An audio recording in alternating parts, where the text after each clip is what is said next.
Hello friends, how are you all. तो आज हम लोग समझने की कोशिश करते हैं ओजोन डिप्लेशन को, यानी ओजोन लेयर में जो डिप्लेशन हो रही है इसको ही समझने की कोशिश करते हैं। यूँ तो टॉपिक लंबी है, लेकिन हम लोग एक जनरलाइज्ड व्यू लेने के लिए एक लेमैन टर्म में ही समझने की कोशिश करते हैं। ठीक है, तो ओजोन क्या होता है? ओजोन एक तरह का गैस है, ठीक है, और ये हमारे एटमॉस्फेयर में कहीं पे भी पाया जा सकता है, लेकिन इसकी कंसंट्रेशन सर्टेन पॉइंट्स पे ज़्यादा होती है ना, और वहाँ पे ही डिप्लेशन हो रहा है और इसको ही समझेंगे हम लोग, है ना।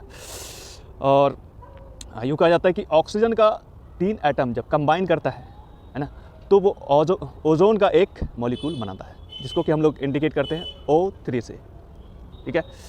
और जब हम धरती पे यानी कि अर्थ पे ऊपर हायर एल्टीट्यूड की ओर जाते हैं, तो हम पाते हैं कि हमारा एटमॉस्फेयर कई सारे पार्ट्स में डिवाइडेड है, यानी कई सारे लेयर्स में डिवाइडेड है। इसमें पहला लेयर जो होता है उसको ट्रोपोस्फेयर कहते हैं, फिर उसके बाद स्ट्रेटोस्फेयर होता है, तो इसी तरह से फर्दर और भी लेयर्स हैं, है ना। तो इसको समझने के लिए कभी और वीडियो बना दिया जाएगा, ठीक है। तो ओजोन गैस का जो कंसंट्रेशन सबसे ज़्यादा ट्रोपोस्फेयर से ऊपर जस्ट जो लेयर है स्ट्रेटोस्फेयर, वहाँ पर ही होती है और शुरुआत में ही होता है ना। तो वो उधर है ना बहुत ज़्यादा कंसंट्रेशन इसका होता है, तो जिस वजह से एक लेयर नाम दे दिया गया कि एक लेयर है। और धरती को यानी कि हर तरफ से यानी चारों तरफ से साउंडेड है ये लेयर, इस हिसाब से, है ना। तो इसकी बेनिफिट ये होती है कि सूर्य से आने वाली, है ना, यानी सन से आने वाली जितने भी कॉस्मिक अल्ट्रावायलेट जो रेडिएशन होता है ना, तो वो सारे रेडिएशन को अपने अंदर, है ना, एब्जॉर्ब कर लेता है। सारे को नहीं कहो, ऑलमोस्ट, यानी कि 97 to 99% रेडिएशन को, जो भी कॉस्मिक रेडिएशन इस तरह से होता है, अपने अंदर में एब्जॉर्ब कर लेता है, ठीक है। तो ये बेनिफिट मिलता है। अगर ये एब्जॉर्ब नहीं करती तो इससे क्या हार्म होता है हमें, है ना, यानी कि धरती पे जो हम ह्यूमन बीइंग वगैरह इस तरह से रहते हैं, तो हमें इसकी बहुत बड़ी यानी नुकसान हो सकती थी। तो उसका नुकसान ये हो सकता था कि हमें स्किन में तरह तरह की डिसीज़, यानी कि स्किन कैंसर वगैरह, आइस यानी कि आँखों में प्रॉब्लम, अलग अलग तरह की प्रॉब्लम हो सकती थी कि आपकी विजन जा सकती है ना, और आपका इम्यून सिस्टम जो होता है, इम्यूनिटी, है ना, उसको प्रॉब्लम कर सकता है, इम्यून सिस्टम को कमज़ोर कर सकता है। तो इस तरह की चीज़ें हो सकती है हमारे साथ, यानी कि काफ़ी हार्मफुल होता है, ठीक है। तो अभी क्या है कि अभी साइंटिस्ट ने पाया है कि सर्टेन एरिया में, खासकर जो पोलर रीजन होता है ना, तो उधर डिप्लेशन हो रहा है इसका, यानी कि इस लेयर का डिप्लेशन का मतलब ये, यानी कि ओजोन होल कहते हैं कि होल का मतलब ऐसा नहीं कि पूरा बाईपास हो गया पूरा, है ना, इस तरह से ये नहीं कि वो लेयर जो है ना पतला हो गया है, थीन हो गया है, यानी कि ओजोन का जो लेयर है वो थीन हो गया है ना। तो ऐसा पाया गया है कि जो अंटार्कटिका वाला जो रीजन है, अंटार्कटिक रीजन जो है ना, तो वहाँ पे ही इस तरह का पाया गया है, साइंटिस्ट ने पाया है, ठीक है। और ये जो ओजोन लेयर का जो डिप्लेशन होना, इसका रीज़न क्या है कि इसके बारे में कहते हैं कि ओजोन लेयर है, क्या कहते हैं कि ओजोन डिप्लीटिंग सब्सटेंसेस कहते हैं, वो किससे होता है ना। तो अलग अलग तरह के सब्सटेंस कई सारे होते हैं, उसमें कुछ मेजर जैसे होता है कि क्लोरोफ्लोरोकार्बन, है ना, CFC कहते हैं, है ना, कार्बन टेट्राक्लोराइड कहते हैं, है ना। तो उसी तरह से मिथाइल ब्रोमाइड, तो इसी तरह से ये होता है ना, मिथाइल क्लोरोफॉर्म, इस तरह से, और हाइड्रोक्लोरोफ्लोरोकार्बन, इस तरह के कई सारे सब्सटेंसेस होते हैं, जिसमें कि क्लोरीन या ब्रोमीन का मात्रा होता है ना। तो चूंकि वही एजेंट ऐसा होता है जो ब्रेक करता है जाकर के ओजोन को, ठीक है। तो ये चीज़ होता है। और ये सब का रिसोर्स, यानी कि सोर्स क्या है, कहाँ से ये सब आता है? CFC सबसे ज़्यादा जो इसमें रोल है इसको ओजोन को डिप्लीट करने के लिए, CFC का, यानी कि क्लोरोफ्लोरोकार्बन का। तो इसका सोर्स कहाँ से आता है? जैसे हम लोग घरों में रेफ्रिजरेटर, है ना, या फिर AC, है ना, या फिर इंडस्ट्रियल कोई भी सॉल्वेंट वगैरह यूज़ करते हैं, एरोसॉल वगैरह, है ना, या फिर जो हम लोग प्रोपेलेंट वगैरह यूज़ करते हैं रॉकेट लॉन्चिंग करने के लिए, है ना, तो वो सब चीज़ से भी होता है। कुछ नाइट्रोजनियस सब्सटेंसेस वगैरह होता है, उस सब चीज़ से होता है ना। तो ये चीज़ अब ये है कि ये सब चीज़ से तो होता है, लेकिन अंटार्कटिक रीजन या फिर आर्कटिक रीजन का लो अभी, यानी कि ये सब रीजन में ज़्यादा होता है। ये अंटार्कटिक रीजन में वहाँ पे तो सेटलमेंट है ही नहीं, कोई पॉपुलेशन नहीं है, ना ही इंडस्ट्री है, तो फिर वहाँ पे ही क्यों होता है ना, क्या वजह है इसका, है ना।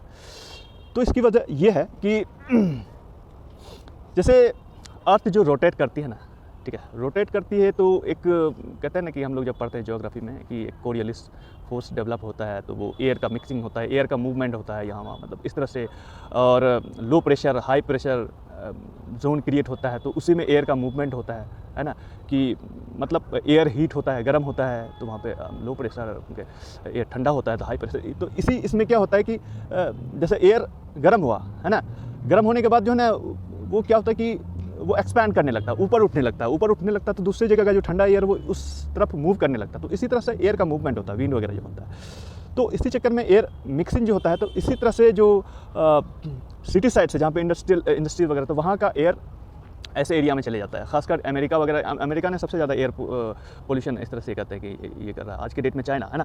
तो यहाँ से अमेरिका साइड से ही ज़्यादा गया है, अमेरिका कनाडा साइड से ही ज़्यादा अंटार्कटिक रीजन में गया है, ठीक है। और जैसा हम जानते हैं कि अर्थ रोटेट करता है तो इस तरह से कोरियलिस फोर्स वगैरह इस तरह से होती है, और अर्थ जो रिवॉल्व करती है सन के है ना राउंड, तो उसमें क्या होता है कि सीजनल चेंजेस होता है। तो सीजनल चेंजेस होता है तो इसमें क्या होता है कि जो पोलर रीजन वगैरह जो होता है ना, वहाँ पे जो एक वहाँ पे यूँ कहो कि एक विंटर जैसा विंटर सीजन जब आने लगता है, यानी कि ठंडा वाला सीज़न इस तरह से जब वहाँ पे आने लगता है, तो एक फिनोमेना होता है कि पोलर वर्टेक्स, है ना, तो वहाँ पे क्रिएट होता है पोलर वर्टेक्स। तो ये होता क्या है कि पोलर रीजन में एक वर्टेक्स मीन्स ये होता है कि जैसे साइक्लोन होता है ना, पानी वगैरह में होता है ना, साइक्लोन की गोल गोल घूम रहा होता है ना, तो वहाँ पे क्या होता है कि हर तरफ से पानी एक ही जगह आना चाहता है, तो इसलिए गोल गोल घूमता है। तो उसी तरह से एयर का जो वहाँ पे साइक्लोन जैसा एक फिनोमेना होता है कि एयर वहाँ पे क्या होता है कि पोलर वर्टेक्स जो बनता है, तो वहाँ पे एयर चारों साइड से घूमने लगता है ना, और एक लो प्रेशर बेल्ट क्रिएट होता है और काफ़ी कोल्ड जैसा एटमॉस्फेयर बन जाता है। तो टेम्परेचर काफ़ी डाउन चली जाती है वहाँ पे, है ना, यानी ट्रैप कर लेता है हर चीज़ को। तो टेम्परेचर डाउन चले जाता है तो वहाँ पे एक क्लाउड फॉर्म होने लगता है, ठीक है, जिसको कहते हैं पोलर स्ट्रेटोस्फेरिक क्लाउड, ठीक है। वो क्लाउड फॉर्म होने लगता है। तो वो क्लाउड में, है ना, वो क्लाउड फॉर्म होते ही वहाँ पे उस क्लाउड में नाइट्रिक एसिड, है ना, पाया जाता है, और कुछ जो इंडस्ट्रियल पॉल्यूशन वगैरह दूसरी जगह से एयर के थ्रू चला जाता है, तो वहाँ पे सल्फ्यूरिक एसिड वगैरह भी होता है। तो एक तो वो चीज़ होता है, तो वही क्लाउड बेस प्रोवाइड करता है। जब इधर से CFC वगैरह वहाँ पे चले जाता है उस एरिया में, बोला ना कि एयर मिक्सिंग की वजह से उस एरिया में चले जाता है ना, तो उसके बाद क्या होता है कि जब उसमें उस CFC में, है ना, क्या होता है कि हाई अल्ट्रावायलेट, यानी कि सूर्य की जो अल्ट्रावायलेट लाइट पड़ती है उसमें, यानी एक्सपोज होता है उस CFC में, तो वो टूट के वहाँ से जो ना क्लोरीन अलग हो जाता है ना, सेपरेट हो जाता है, और वो क्लोरीन जा करके इंटरेक्ट करता है किससे, ओजोन से। ओजोन मीन्स O3 से करता है। तो उसमें से एक O की तोड़ करके, एक O को यानी तोड़ करके सेपरेट कर देता है, ठीक है। सेपरेट कर दिया मीन्स कि ओजोन टूट गया। तो इस तरह से एक चल रहा होता है साइक्लिंग, यानी कि सीरीज चल रहा होता है।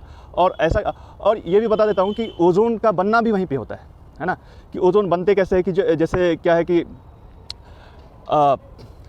जो ऑक्सीजन मॉलिक्यूल हम लोग लेते हैं ना, ऑक्सीजन जो ब्रीदिंग में लेते हैं, तो O2 लेते हैं, तो O2 वहाँ पे रहता है। तो वो भी जब एक्सपोजर उसको मिलता है ना, हाई क्या कहते हैं कि अल्ट्रावायलेट रेज उस पर पड़ती है ना, तो वो भी ब्रेक होता है। O2 रहता है, वो ब्रेक होके, है ना, सिंगल में आया था, तो वो सिंगल जाकर के दूसरा O2 कहीं पे मिला, तो उससे जाकर के कंबाइन कर लिया, तो फिर वो ओजोन बन गया O3। इस तरह से थोड़ा सा टेक्निकल चीज़ है ना, तो इस तरह से होता रहता है। तो लेकिन ये है कि बनना बिगड़ना दोनों चीज़ हो रहा होता है वहाँ पे, लेकिन जिस रफ्तार से बनता है उससे कई गुना फास्टर रफ्तार से बिगड़ता है। यूँ कहा जाए कि एक क्लोरीन, है ना, एक क्लोरीन का, यानी कि एक क्लोरीन कहते हैं कि 100,000, है ना, ओजोन के मॉलिक्यूल को ब्रेक कर सकता है, यानी 1,00,000 मॉलिक्यूल को ब्रेक कर सकता है, ठीक है। तो उसका एक सीरीज चल रहा होता है, समझे। तो इस हिसाब से, तो इसीलिए हम लोगों को समझना चाहिए कि कितना डेंजरस हो सकता है स्थिति अगर इसको कंट्रोल नहीं किया जाए, ठीक है। तो इसीलिए इसको कंट्रोल करने के लिए वर्ल्ड लेवल पे कुछ इनिशिएटिव लिया गया है। जैसे हम लोगों ने पढ़ा होगा कहीं पे